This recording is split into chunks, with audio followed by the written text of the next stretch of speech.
Program Nasional STBM dan Stunting. Salah satu strategi penurunan stunting melakukan perubahan perilaku melalui stop buang air besar sembarangan. Kolaborasi program sanitasi total berbasis masyarakat atau STBM antara Universitas Hang Tuah Pekanbaru bersama Dinas Kesehatan Kabupaten Bengkalis tahun 2022. Universitas Hang Tuah Pekanbaru, Dinas Kesehatan Kabupaten Bengkalis beserta UPT Puskesmas Meskom telah menggelar aksi nyata sosialisasi sanitasi total berbasis masyarakat dan melakukan kegiatan pemicuan stop buang air besar sembarangan di Desa Prapatunggal dan Desa Meskom Kecamatan Bengkalis Kabupaten Bengkalis. Dilaksanakan hari Senin tanggal 7 sampai dengan 9 Maret 2022.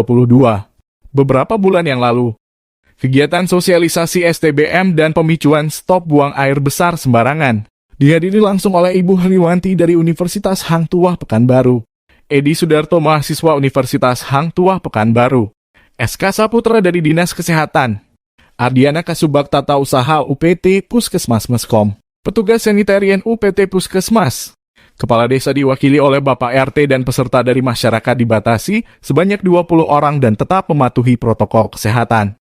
Masih ada masalah sosial budaya dan perilaku masyarakat, seperti masih menumpang sama keluarga lain, dan ada juga menggunakan jamban tidak layak dipakai.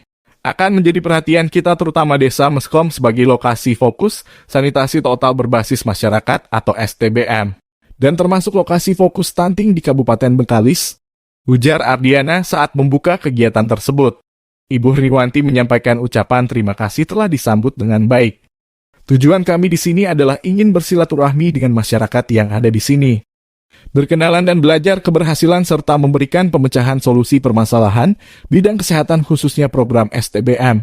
Ujarnya, ada 5 pilar STBM yaitu pilar pertama stop buang air besar sembarangan, pilar kedua cuci tangan pakai sabun, pilar ketiga pengamanan makanan dan minuman rumah tangga, pilar keempat pengelolaan sampah rumah tangga, dan pilar kelima pengolahan limbah rumah tangga. Diharapkan warga memahami konsep dan diajak berkomitmen merubah sikap dan kebiasaan menjadi lebih bersih dan sehat dengan menggunakan jamban sehat, ujar Ibu Heriwanti.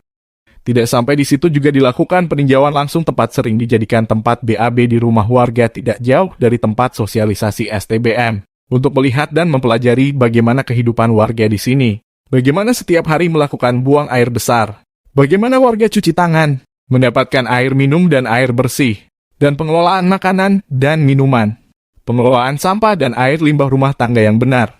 Pendekatan Stop BABS merupakan suatu pendekatan dalam perubahan perilaku hygiene dan sanitasi secara kolektif, melalui pemberdayaan masyarakat dengan metode pemicuan untuk mencapai status stop buang air besar sembarangan.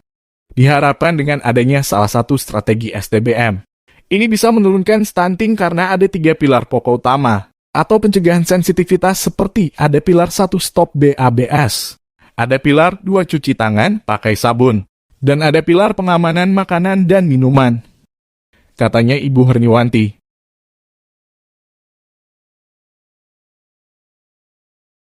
Dilanjutkan acara pemicuan stop buang air besar sembarangan oleh mahasiswa Universitas Hang Tuah Pekanbaru oleh Edi Sudarto.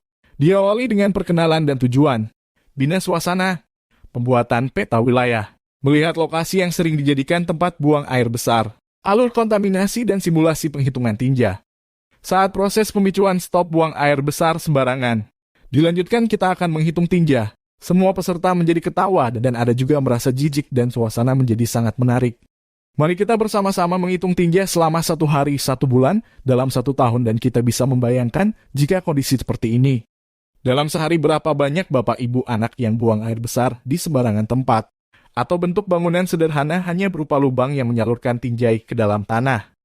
Sebenarnya jamban yang memenuhi syarat kesehatan seperti jamban tidak mencemari sumber air minum, tidak mencemari air permukaan, tidak berbau, tinja tidak dapat dijamah oleh serangga, aman digunakan serta mudah dibersihkan.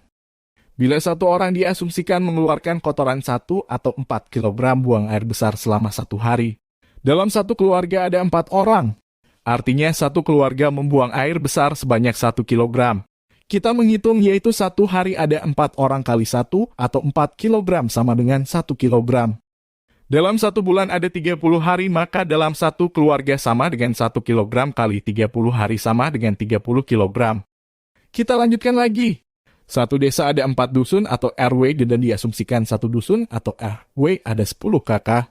Artinya 4 dusun atau RW kali 10 kakak sama dengan 40 kakak.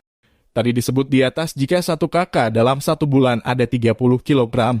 Artinya satu desa sama dengan 40 kakak kali 30 kg sama dengan 1.200 kg. Sehingga satu desa selama satu bulan membuang air besar sebanyak 1.200 kg.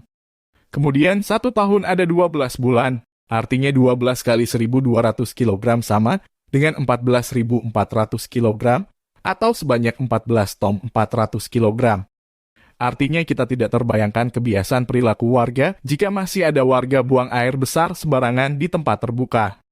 Di sisi lain timbul pertanyaan kemana tinja selama 1 minggu, selama 1 bulan, selama 1 tahun menghilangnya. Jika ada timbulan tinja yang dibuang sembarangan menjadi daya tarik lalat, kecoa, tikus serangga lainnya, sehingga timbulan tinja akan membusuk dan menimbulkan bau tidak enak. Dan air kotor yang keluar dari tinja akan menjadi sampah yang membusuk. Jika kena banjir, tinja dibawa air menuju air sungai, selokan, dan parit. Dan bila mana digunakan untuk mandi di sungai, cuci tangan, maka akan timbul pertanyaan lagi apakah bisa menimbulkan penyakit diare dan kulit. Masih dalam pertanyaan bagaimana perasaannya. Berapa lama kebiasaan itu terjadi jika seorang perempuan buang air besar? Atau anak-anak dan apakah besok akan melakukan hal yang sama? Semoga dengan diskusi bersama-sama dengan warga bisa memberikan solusinya. Kapan lagi kalau tidak kita mulai sekarang? Diharapkan akan terpicu perubahan perilaku dari buang air besar sembarangan di tempat terbuka atau zaman tidak layak dipakai. Diharapkan secara bertahap akan menjadi perubahan kebiasaan perilaku yang sehat. Katanya Edi Sudarto. Desa Meskom, Kecamatan Bengkalis, Kabupaten Bengkalis tahun 2022. Siap melakukan perubahan stop buang air besar sembarangan, ujar Ardiana, Kepala Subak Tata Usaha Puskesmas Meskom.